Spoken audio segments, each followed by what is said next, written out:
What's up, everybody, and welcome to today's video. This is going to be the very first developer update of the year. We hope you're all having a fantastic year so far. Purpose of this video is to go through a little bit of a rundown of the roadmap for the year ahead. We've had a great start to the year so far with our 5th anniversary, just coming to the end of it now. And it's been really, really awesome having you all around supporting us through our Twitch drops and everything that's been going on. So, yeah, for this video, like I said, we want to talk about a bit of the roadmap for 2023. Before we get into that, I'd like to introduce my guest for this evening. This will be his first time joining us for one of the developer live videos. He has joined us on the gameplay streams, so maybe you have had a chance to check him out and ask him some questions when he's been on with the guys. If not, allow me to introduce the Hunt General Manager, David Fifield. How are you doing today? Hey, I'm doing great, Rick. Thanks for having me. No problem at all. It's great to have you with us, and hopefully this won't be the first or this won't be the last video that we have you on. Of course, it will be the first. You're relatively new with us. Like I said, you've been on a couple of the gameplay streams, and you've answered some questions, and you've appeared recently in the anniversary video. But why don't you, just so our community can kind of get to know you a bit, why don't you tell us a little bit about yourself? Yeah, sure. I've been making computer games and video games for about 25 years. Started on PC games back in the late 90s with MechWarrior 4 and did a bunch in that series. Went to Mech Assault on the consoles, and then the bulk of my work since then's kind of stayed in that competitive PvP shooters. I've worked on a bunch of the Call of Duty titles, ranging from like Black Ops up through Advanced Warfare. Did a Call of Duty Online product in China. Then went over to Halo, did a lot of stuff with them around Halo 5 and what they were doing for their multiplayer live services and the online engagement, and have then made my way over here to be working on the Hunt franchise. Wow, it's a pretty extensive background that you've got there, and I for one can say that we're very glad to have you on board of the team. It's great to be able to tell our audience exactly what is it you do and what is your role here at Crytek at the moment. Yeah, sure. So, as the general manager for the Hunt franchise, I have direct management of all our department directors and the leaders kind of across the board. So, all Right. those different departments that make the game happen, make what the game is, and then get it out to all of you to play. All those folks have some form of lead or director, and then that table of folks reports up to me to make sure we're all kind of pulling in the same direction and following a goal and a roadmap, like we're going to talk about today, for where we want the franchise to go over the years to come. Awesome. Okay. And I think the most important question out of all of this is what is it about Hunt and Crytek that made you want to join the team? First, I was curious about this game and kind of notably growing what looked like a small audience on Steam. And year over year, it was putting out cool trailers with these horror monsters and cowboys shooting them up with guns. And then when I started digging into the data, I was like, wow, no, it's a real steady climb with more and more players engaging it every year. And so, having done service games and done a lot of shooters, I was really curious, why was that, what was going on there. So it started out as kind of a professional research project, but then I very quickly fell in love with the game. And where I used to have those 3 to 4 shooters that I would play on rotation each week just to get through all the different battle passes or all the different seasons that were going on, I quickly became obsessed with Hunt and kind of pushed all those other ones to the side. Wow. Okay. That kind of led to, yeah, like this conversation of like, okay, so I make these games for a living, I love this one, and I want to see it go on, and I want to see it get bigger, and I want to smooth out some of the rough edges, but I also want to preserve this beating heart that makes it so amazing and awesome. So that started the conversation with Crytek, about everything I loved about the product and a roadmap for where we could take it, as we go forward with it. And yeah, then that became the position of general manager for the franchise. I've crossed about 1,500 hours playing the game, so yeah, I'm pretty deep into it. Wow. Okay. I 100%ed all the Steam achievements and did that. I only have like a 0.89 KDA. I bounce between 3 and 4 stars on the MMR, so I'm a very dedicated but also a very average skill player. But yeah, just enjoy the heck out of it. That's really cool. Thanks very much for talking us through that. And I've got to say, with like in terms of the amount of hours, I mean, you're kind of up there with myself with the 1,500 Yeah, hours or so. And I mean, I know you did a yeah, lot of that before you even joined the team, which is yep. really great. So knowing that you have that kind of knowledge already coming into it, which is really cool. I always think that's really awesome to see.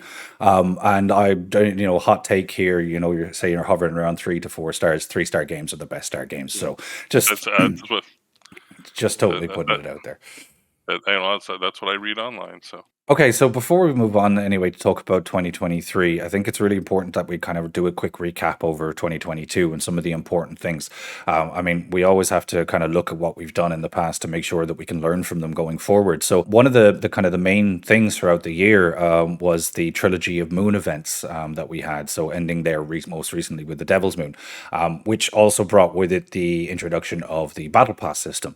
Do you want to take us through that, those events, that the battle passes, and how the impact that they ended up having, and how well or they went for us this year? yeah, sure. So we're very happy with the sentiment that we've been reading about around the evolution of the events and the battle passes that came through Trader's Moon and Serpent's Moon and Devil's Moon.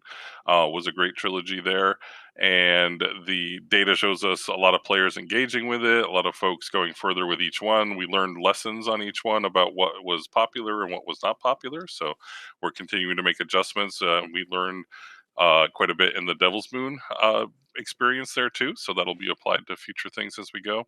Also, the challenge system that was driving that and the underlying pieces there, the Dark Tribute system that gives you the daily rewards just for engaging on any given day and doing some of the activities that it puts in front of you. Like all of that's had a positive impact on player engagement, retention, and just the sentiment with the product. So it's interesting you mentioned look at the Dark Tribute and the challenges and everything like that. So because we have made some significant changes with challenges and also the introduction of quest lines within the year. Yeah. One of the main focuses of these, as we mentioned in one of the videos last year, was we wanted to put a big focus on retention. It was one thing that we found was people were not staying around. They were playing for a while, but they just kind of would drop it for a bit. And we wanted to put a bit of a focus on that, and that's where the challenges and quest lines came in. So talk to us about how that's been going for us since their introduction. Yeah, so we have seen that solid engagement and the excitement for both systems, and we see it not only with posts and sentiment, but in the data. So we can see that players play longer sessions than they do when those things are not available. So that's good engagement that way, and we can see that month over month more players are coming back to play. We call that retention, and that also improves when there's these extra mechanics like this to give people things to chase and rewards to go after, and just more ways to play the game. So the return of Billy's story and those Halloween quests that we had released there had a lot of good options and rewards for the players, and it was a nice thing to have between the major beats of Serpent's Moon and Devil's Moon to have those quest lines as another smaller chase line for people to go after. We do also, because we can get a little bit ahead, have some more of these quest lines that'll be coming up in March, and we can talk about that later on as we go through. Awesome. And when we talk about like the events and the quest lines and everything this year, one of the points that actually did come up was we actually broke our peak player numbers yet again, Yeah. which is something what we've been able to do year on year, which has been really great and an awesome motivation for the team and showing that what we're doing and the work we're putting in has been really awesome. So, like, how have you been feeling about the numbers? I know you mentioned the data has been showing that it's been good. So, like, how overall have you been feeling about the numbers from everything that's been going on? Yeah, the numbers are good in that regard. Like you said, the concurrent numbers of players, anytime concurrency is up, it always helps with the matchmaking and finding matches, having good lobbies, having good options to get those filled quickly. The monthly new users keeps going up, showing there's more and more people discovering Hunt for the first time. And those engagement sessions, like they're playing for longer and more of them are coming back for the second month and not walking away in the first month. Those are all the metrics that we look at just to say, okay, is the game healthy? Is it growing, or is it off track and going downhill? And so, with all of those going up with each of those events to break the records of the event before, we're very encouraged that we're on the right track. We have a great community of players. We have so many online influencers who are engaging the game daily. We have these Twitch streamers and YouTube creators. They engage their communities. They give them tips and tricks and advice for overcoming the challenges. And it is a very challenging game. We recognize that. So we appreciate all the people who are curious enough to keep going, even if it feels rough at first, and then look to some of these heroes that are out there online showing people how to play and showing them how good it can get when you do master all the things that we have out there. Or even if you don't master it, at least you get a little bit better at making things happen while you're out there hunting. Yeah, I mean, it's been really, really amazing kind of seeing all of the content that's out there at the moment with around Hunt, especially with the anniversary just finishing up, the Twitch drops that have been going on through the anniversary.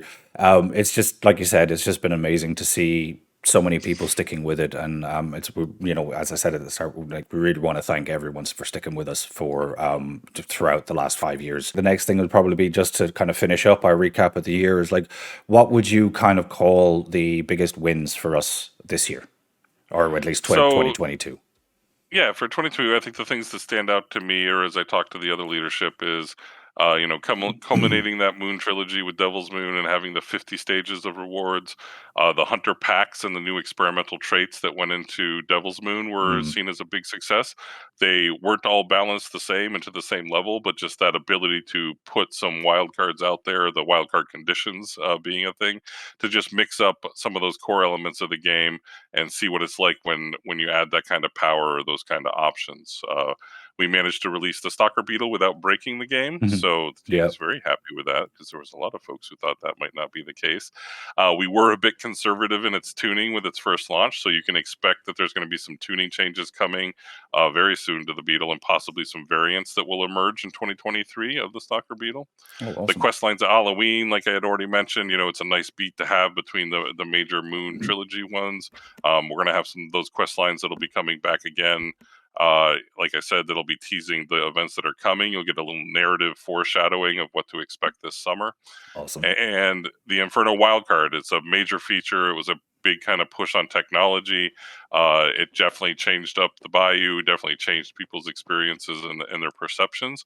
And those, a lot of people worked really hard to pull that together and deploy it last year. So those were the big standout moments of 22 for me. Yeah, I mean, the Inferno is definitely one of the big ones for me as well. I mean, obviously it's very fresh in our minds and everything because it's only happened so recently. But just a huge accomplishment from the team, and it was amazing to experience. Just it really, like you said, completely changed up the game, and I know the community felt the same way about it. That's really awesome, David. Thanks for going through that stuff with us. But I think probably now the most important thing and what everyone is waiting for is we make a start talking about what's going to be happening in 2023. So I think one of the first things we should probably touch on, and it's something that does get asked a lot, is what does the future hold for Hunt?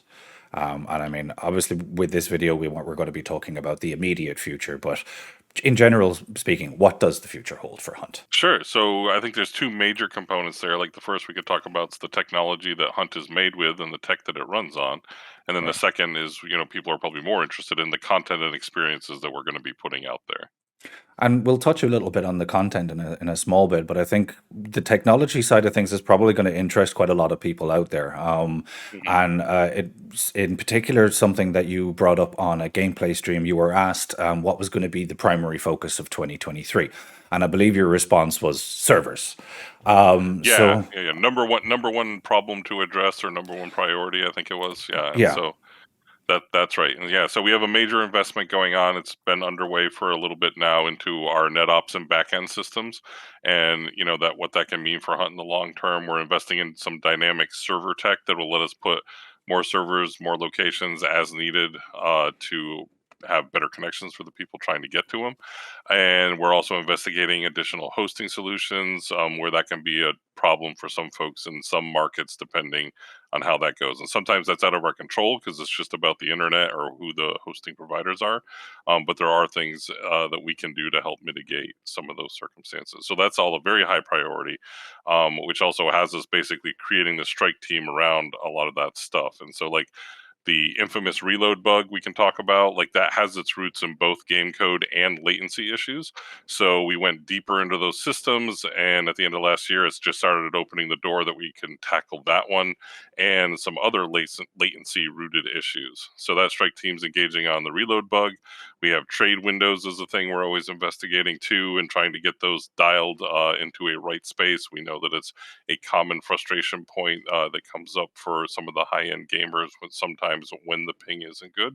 So we want to look at what we can do to mitigate that. Rubber banding and zero ping issues also all come from this. So that team is looking at all of those issues with more resources and more folks who've been recruited in with a speciality in solving some of those things to make it better as we go forward. So That's we'll come back when we have some, specific updates and tangible fixes are implemented. We will have another version of the reload system and the ammo system that's been refactored that'll be out in the spring update shortly, and we will continue to bang on it with everyone else and see how it performs in some of the worst internet conditions. Because in good internet conditions, we think is fairly completely solved. There are those moments that can happen in the high latency, high ping moments where then it can reassert itself. So. makes sense, yeah, and I'm sure you touched on a lot of points there. I think that many are going to be very happy to hear that we're actively working on it, in particular the trade windows, the reload bug, and the zero ping issues, which have been something that we've been seeing, come up quite a bit lately. So that's really really awesome. But I think, seeing as though we've touched on the technology side and probably the most important aspect of the technology side, let's get on to what people want to hear about. And what they want to hear about is the content. I think the first thing we should probably lay out for people is how are the updates going to be working for us going forward? What's going to be the frequency? How often are they going to be out, and everything or like that? Yeah, so when we're laying out the roadmap, we try to build the framework around having these quarterly updates. So you want 4 a year being a target that we do, and that's when we kind of give it a big number increment of the build. And so it roughly equates to what are we doing for the spring update, the summer update, the fall update, and the winter update, as we use the language internally here. And then, in addition to those updates, we do hot fixes. We do some content additions, and so those will come out more frequently. So it's not to say you're only going to get 4 downloads a year, but there'll be 4 major ones where we substantially change what's going on in the game, or if we kick off and run a new event, like each one of those takes what we consider, a full update in that quarterly cadence. So you can look for 4 big ones of those as they come out, and some will have more, some will have less. But that's the cadence we'll talk about it. That's great. I'm sure everyone will be very, very happy to hear the kind of the layout that we're going to be having for the remainder of this year. I know that's always something that people are wondering about. So thank you very much for sharing that information with us, David. But I suppose the next thing we should get on to is going to be the spring update that you mentioned, as we're going to be having the quarterly ones. We clearly haven't had our one yet. So take us through the first parts of the spring update there. Yeah, I'd be happy to. So the things we're looking for in the spring update are going to start with some of the traits that we're going to carry forward that were there in the Devil's Moon event. So self res and the solo buffs are going to be part of that spring update. We're going to have it available to any solo player with the Necromancer trait. We'll have some tuning details on this one as it comes closer to launch, but yeah, self res is coming back. We're going to be focusing on new players. We have a lot of folks who, like I was talking about earlier on, like hunt can be hard to learn, and even knowing what you're supposed to do and what is a clue and what is a layer and what is a target or a boss or whatever you call that. So we have an improved scripted tutorial that we're trying to put out that'll give a little more color to the world of the hunters. It'll have some of our first VO work that's happening out there. We're very proud of that. So you'll start hearing a little bit more of the characterization of what it's like to be getting indoctrinated into the hunt culture as a hunter, and look forward to seeing what the impact that has on more of those new users adopting the game and sticking with it. Player choice is another thing. We'll be experimenting in the spring update with day and night contracts. These experiments are going to allow the player some choice. It's going to be a limited run, so it might only be on weekends. We have to be sensitive to those matchmaking pools and how many players there are at any given time.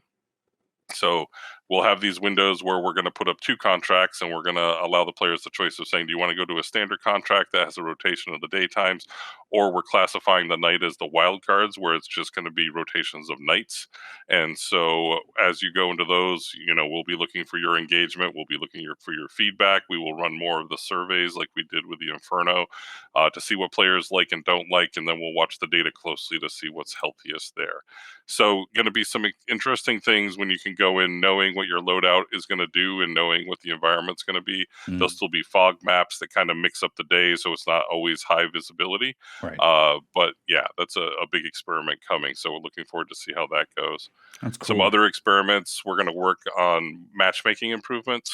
And so that's where we're going to try emphasizing the full lobbies a little bit and lately releasing some of the skill clamping. So there might be a broader range of MMR stars that would show up in any given lobby to emphasize full lobbies over having that be a narrow band. And we're going to Right. evaluate the relationship between quick play and bounty hunt for adjustments. It's another popular topic that comes up in the community about how people are gaming one system to try and get an advantage in the other. And it's not as big a problem statistically or data wise, but I think it's one in sentiment that bears looking into. So we want to understand just what is going on with the people who are engaging in both quick play and bounty hunt, and what that effect looks like on the fun being had or the engagement of all the players. And so, yeah, sentiment, like I've been touching on, it's a key part of the results. We definitely look to that for the feedback and what we hear through socials or on the Discords or all the different channels. But then also the data on that retention and the engagement, and seeing what's really happening under the hood for the hundreds of thousands of players and what they do or don't do. Has to factor into the decisions we make there. So we'll talk more about it as we go through the year. Sometimes those can be pretty boring discussions, but I know they're also ones that are important to the community. And like I said earlier, there's going to be a couple quest lines coming with the spring update, and they're going to be teasing and foreshadowing the narrative of the summer event. So that's what you can expect out of the spring.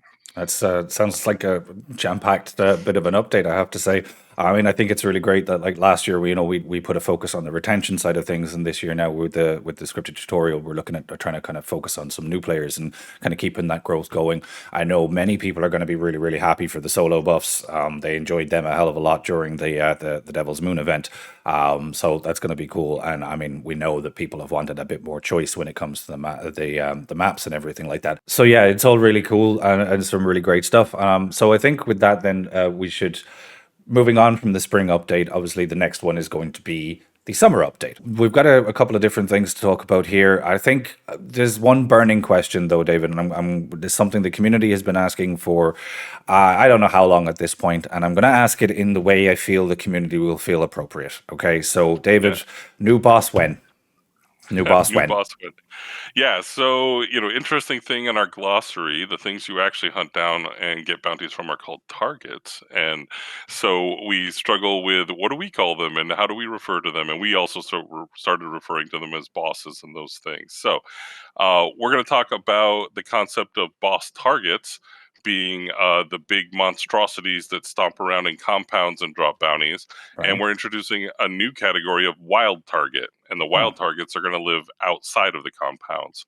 So you'll have boss targets in the compound and wild targets outside the compounds.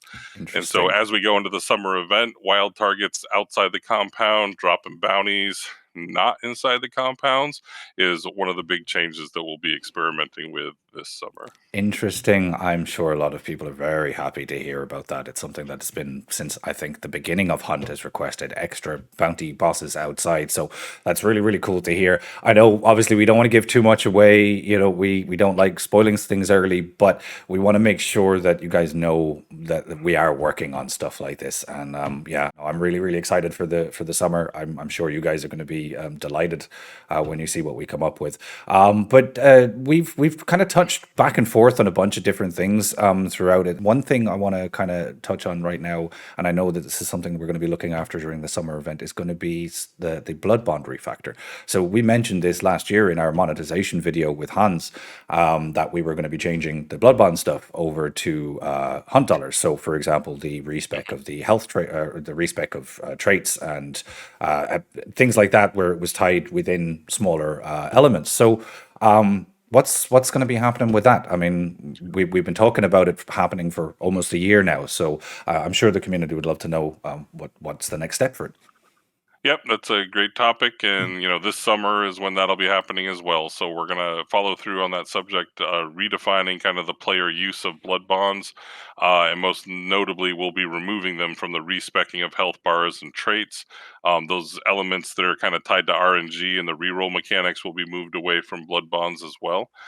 So it might be hunt dollars, it might be a couple other mechanical tricks that we can play in there, but we see blood bonds as being like a currency that people should be using for cosmetics, because you can be acquiring it for real money, and we don't want it tied up into the RNG of gameplay affecting things like health bars and traits. And so that change will also be getting implemented this summer as part of that event, and look forward to the feedback and sentiment and thoughts on that, and we'll look for the engagement and all the other parts that come with it. Cool. And you keep touching on a specific word during the last two topics we've talked about with the event. So I think this is Yeah, yeah. probably a good point in time to Okay. talk about when our first event is going to be coming up. And Yeah, if I understand correctly, it's not just one event. Again, we're going down the yeah. trilogy route again. So have you got some Correct. information on that for us? Yeah, so we talked about that with the wild targets are going to be coming and dropping bounties here. It's going to be kicking off a new trilogy of events that we start this summer. We'll definitely roll out more details and on the theme and what to expect as we get closer to release there, both for the wild target and for the trilogy that we're kicking off and the narrative around that as we're continuing on the story of, a bunch of hunters in distress, a bunch of factions, the AHA kind of tearing itself apart, and just what's become of that, and then what's become of all the letters that were sent out calling out to international hunters to come join the struggle and lend aid. And so a lot of that will continue to go on as we carry that story forward into the next trilogy. So we learned and grown a significant amounts in concluding that Moon trilogy, and the stuff that really worked in there, like the new hunters, very popular, the narratives and the monstrosities that are emerging from the corruption. So all those things will be part of this event trilogy kicking off. I'm excited. I mean, if the last trilogy events are anything to go by with how they've just each time got better, I'm sure these ones are going to be awesome. And a little bit of spoilers on the AHA and the factions and Yeah. stuff there as well. We talked about the Inferno a while ago. What's the situation going to be with new wildcard conditions? Are we going to be having any more of them this year? Yeah, so we considered the Inferno Wildcard overall a great success. We learned a lot and felt it added quite a bit to the game. We'll be experimenting with the contracts, like I said in the spring update, running the limited time options for the players to play kind of standard or wildcard. In the summer, we'll expand that with some new weather based wildcard conditions that we'll talk about more as we go. There's always speculation on this and what it'll be, so look forward to coming back with more. But it's definitely a system that we're enjoying and we think adds to the game well. And putting it in that wild card classification gives us some control about the frequency of how it comes up and giving players some choice about do you enjoy it or not. Because we would also recognize that some folks found the Inferno to be draining or tiring if they played Mm, it for 8 hours. Now, yeah, a lot of people don't play for 8 hours, but some of us do. some of us do. And we Yes. want to, some of us do. And, especially all those great partners that we have out there on stream. So we want to be sensitive to that and also, give some choices about when you want to engage with some of those, non-standard elements of the game and when you want to just go back to like, hey, I just want to play hunt the way it was. Yeah. So those are elements that we want to work into giving some of those choices back to the players during events. Yeah, I suppose that ties in quite well with what we were saying about the day and night contracts Yeah. earlier on as well. But again, going back to player choice, it's something that we've always kind of strived to do as much as we possibly can within Hunt. So Hmm. it's great to see that we're experimenting with things like this again. And I mean, like you said, the wildcard condition itself was awesome and a great introduction, but obviously wasn't for everybody, and we have to understand that as well. So, but I mean, if we talk about like with the wildcard condition, the new events, all of these things that we're doing again. I think probably the next thing we talk about, you mentioned was going to be like the new pacts and some new experimental traits. So, can you tell us a bit more about that? Yeah, as we go forward, we're really liking this concept of having the hunter packs, and each of those packs having some new traits and new ways that they're using, the dark sight and the energy that they pull out of the bayou. So we will have some new packs. We might bring back one or two of the old packs, and each of those will have new experimental traits and might have some tweaks on the old traits. And so we're going to redo the pledge mark system. There was some confusion around that system about what it meant to have the pledge active or have the pledge not active.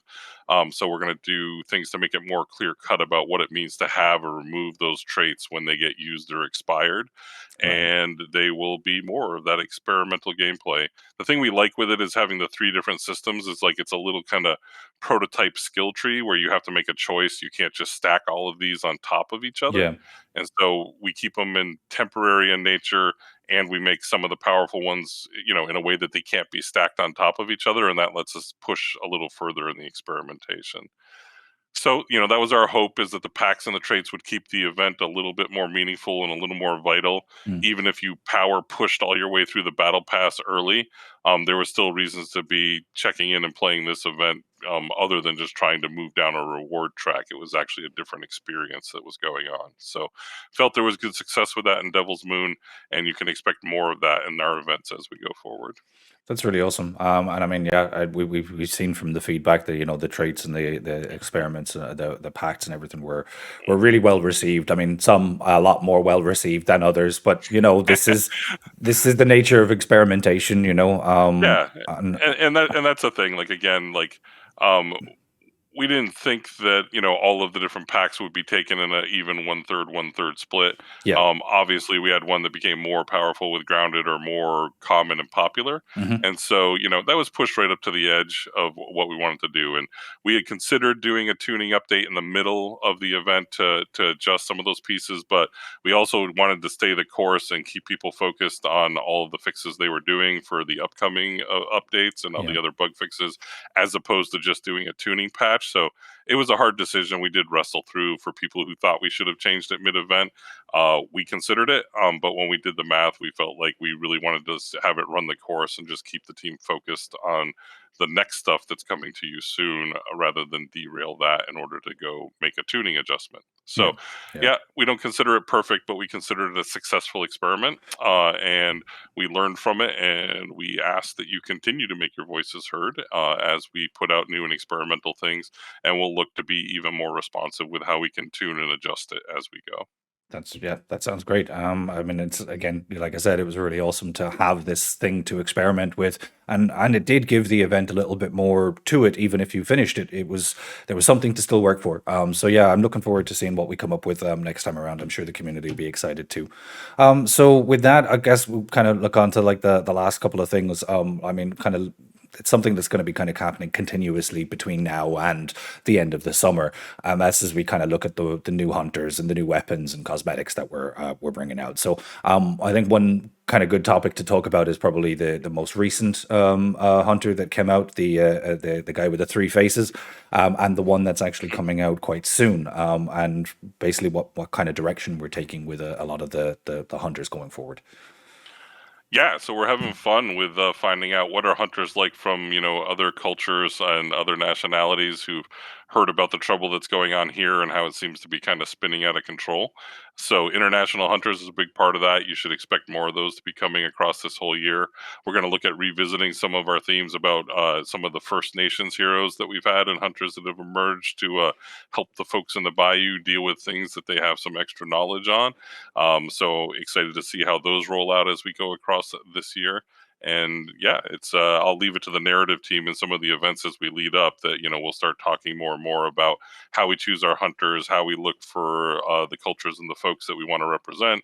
And yeah, we're just looking for anyone to kind of take a look at hunt and say, oh yeah, I could be part of that. I could get in there. And then of course just things that you just wouldn't see in other games. Like that's another part when we get into that hunt identity. We feel like all the hunters that we bring in are a big part of what sets the core identity of what hunt is and who the Mhm. hunters are. And then, yeah, in Sure. addition, we'll have the new weapon lines and variants and the charms that can hang off the guns.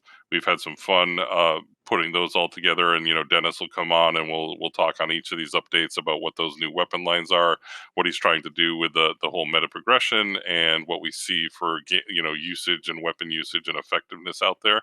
So we don't want it to become stale, and obviously we don't want to break it. So there's a lot of Mm. delicate things that we do when we consider which weapons and weapon lines to bring on, but of course, there'll be more of those and more ammo types as we go through the year. And I'm sure Dennis is really, really excited to start talking about this stuff pretty soon. So He um, does love to talk about the weapons. indeed, he does. Indeed, he does. And understandably so, because they are amazing. So, Yeah. but yeah. So make sure, guys, keep an eye out for like upcoming live streams, Mhm. videos, anything that might give you some bit of a hint as to what's coming up with those new weapons and new weapon lines. So, with that, I think that kind of covers the majority of like the summer update itself. I mean, obviously, there will be extra little bits and pieces that will be dotted in there. We're just mainly kind of covering some of the bigger topics, the bigger things that we know everyone wants to hear about. With that, I think while we've covered the first half of the year, we don't want to go too heavy on what's going to be coming up in the second half of the year, because we're going to have another video, around the end of the summer for you again, so we can kind of go into a lot more detail. As obviously we're still working out on plans, and while we do have something in place already, it's game development. Anything can happen. Things can change. It's the nature of the business. So we don't want to. We know exactly what's happening with spring and summer. With fall and winter, we want to just kind of give you a bit of an idea first, before we start going into the heavy nitty gritty details of it. We mentioned earlier that we have the scripted tutorial, as one of the things coming with the spring update. Is there anything else that we've got coming up towards, say, in the second half of the year that's going to be aimed at kind of helping some new players get their feet wet, get into things, become that legendary hunter they've always wanted to be? Have we got any other plans? Yeah, so another mode that kind of goes into there is a shooting range mode. We're looking at building out a space where the players can go in and have an assortment of weapons. You can bring the loadout you have, or you can pick up some weapons that are in there to get a feel for all the different guns and how they perform at different ranges.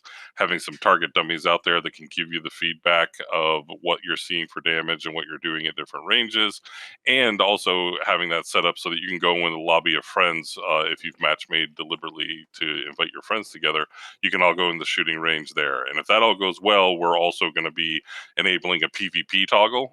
So then once you're in there, you can start shooting each other and solve your 1v1 gunfight aspirations for who is better on the draw when you get into that situation one on one. So that could be fun. We're definitely looking at it. We'll have more updates on the shooting range as it makes progress, but that's another initiative both for giving players that PVE, just like what do these weapons do at the ranges and how they feel, and also that straight up PvP of like if it's just the two of us with guns, who's winning.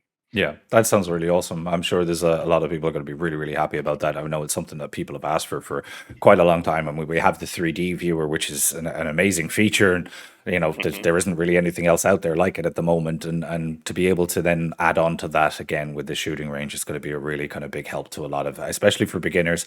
But I'm almost certain the content creators in particular are going to love this. Like you said, the 1v1 aspects are just astronomical. So, but yeah, no, that sounds like a really, really cool feature. And I think, as we're at the kind of the latter half of the year and we're kind of looking more to the future, and we were talking about numbers and the game growing and everything like that.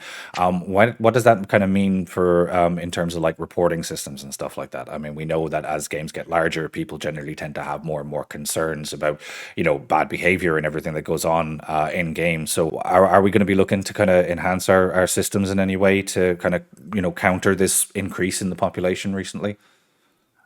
Yeah, we're gonna definitely look at the reporting system. It's definitely something that's important to us that you use. I know some people feel like it's kind of a black box. I've heard people say, "Yeah, I don't bother reporting," but we do look at them. It does matter. We have all the data going back for years, so your reports do matter.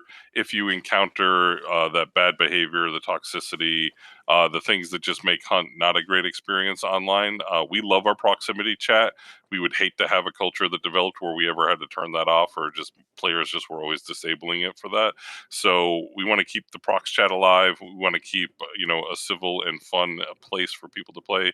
So please do use the reporting system if you encounter anything in there that you think is worth reporting, and we'll chat more about it later in the year about how we can be more transparent about the results and what we're doing to make it more meaningful and more effective. So we appreciate all of your help in policing the bayou when it comes to bad actors who are out there in it. So please use it, and we'll come back and talk more about it later in the year. Sure, and like not only do you have the report system currently in game, you can also report people for anything you need to through huntshowdown.com as well, through the Yeah. support site. So just to kind of keep that in mind. We talked earlier on about technology improvements, and the first half of the year is going to be focusing on the server side of things, the net ops and everything like that, and that task force. What can we see in terms of, say, the engine side of things and how that will play into Hunt and its performance and everything in future? Yeah, so Hunt last integrated to kind of the main line of CryEngine back at version 5.6, and that's 4 years ago. So Hunt's running on a 4-year-old version of CryEngine, and this year we're going to start that integration to take it up to the latest 5.11 version of CryEngine. So that's going to bring with it a bunch of things. The big thing is it paves the way for the proper Gen 9 version, where we can have the PS5 and Xbox Series consoles, where we have the DX12 running natively. We'll be pushing graphic fidelity on the PC as well as those consoles after we get to that latest, greatest version of CryEngine here at 5.11. When the work is done, the consoles and PCs should benefit from HDR, FSR 2.1, and direct storage at release. So we know that will be an enhanced experience visually and just in the terms of loading and where the assets are and how you get into matches. And it's another long view initiative, so we'll come back with more details later in the year as we make progress on it. But it's definitely a big part of where we're putting our resources this year, as we prepare Hunt to go on for years and years and years. So, we have this roadmap we're talking about for this year, but we have a plan for the franchise that extends well beyond 2023. For sure. And I'm sure our console community will be very, very happy to hear that we are, progressing and working on at least the current Mm. generation update for the PS5 and the Xbox Series, Yeah. So it's really great to hear. Thanks for sharing that. You say again, Hunt for years to come. And I think it's something that's going to hopefully inspire a lot of hope within the community that Hunt does have a lot more in it. It has a long way to go, and 5 years in, we still haven't started yet. We've scratched the surface. We have lots more that we want to do.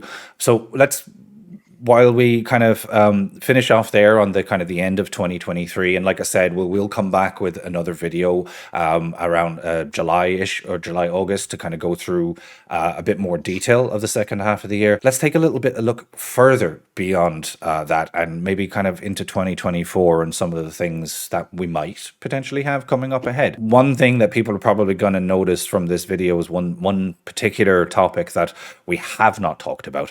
So I would like to mention it. We haven't talked about a new map yet. I mean, this all came out That's, last year, mhm. maybe a bit longer. Forgive me for not remembering the exact date. Yeah. But yeah, we haven't had a new map in a while. So what's the story there? Yep. So we do have a new map and a new map biome underway. So it's not just a new map made up of these assets that we have, but an entirely new biome as well. It won't be out in 2023. So we're deep into it and we want to release it as close to flawless as we can. We don't want it going out all buggy, broken, or having the issues it could if we didn't give it that time that it needs. It also ties into some of the tech that we're building and the things that we're doing here in 23. So right now, the new map with the new biome is tracking for early 2024. So I know that'll be disappointing for some of the people clamoring for the new map, but we want to make sure we have it right, and we want to make sure that it's a meaningful, different, and just wonderful experience when it goes out. Some other things a lot of people ask about other little small modes or prototype modes. We will be looking at proto modes. I have a lot of experience across all the shooters I've made over the years, making many, many game modes. It's easy to start them, and it's really hard to finish one that's actually worth shipping. And so you can go in with the best of intentions, you can talk all about it, and then you just wind up never delivering it. And we've had some in the history of Hunt that we've talked about, like a nightmare mode. I'll tell you right now, it's not in development anymore. It was a thing being considered. We don't want to get caught up in those traps, but we will say that we have some prototype modes that we're not sure if they would land in the end of 23. It might be safer to consider that they'll come in 24. But the big mode efforts this year are that scripted tutorial and the shooting range.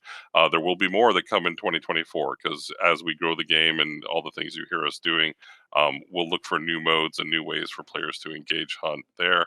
And then custom lobbies, another one very near and dear to my heart. I want them pretty badly. We have to do the engine integration and we have to refactor the back end and finish a bunch of those stuff. None of which looks like it would line up to have the custom lobbies this year. So those custom lobbies would be a fast follow in early 24. But really important for us for people and communities to be able to get together, load into Hunt, play it the way they want, to earn it, to have some competitions, or even just to help friends get acquainted to the game and play it, the way they like to. So those will be some of the far-reaching things as we get closer to the end of this year. hopefully they come into better focus and we can talk about what we see for 2024 at the end. That's awesome, and I know you've touched on a lot of different things that I'm sure the community are glad that we're actually discussing. I mean, we haven't spoken about custom lobbies in a while, or prototype modes, or anything like that. So it's good that they're still on the radar, and they haven't just been kind of pushed off to the side and gathering dust. So that's really really great to hear. So look, I think for that we should leave it at that.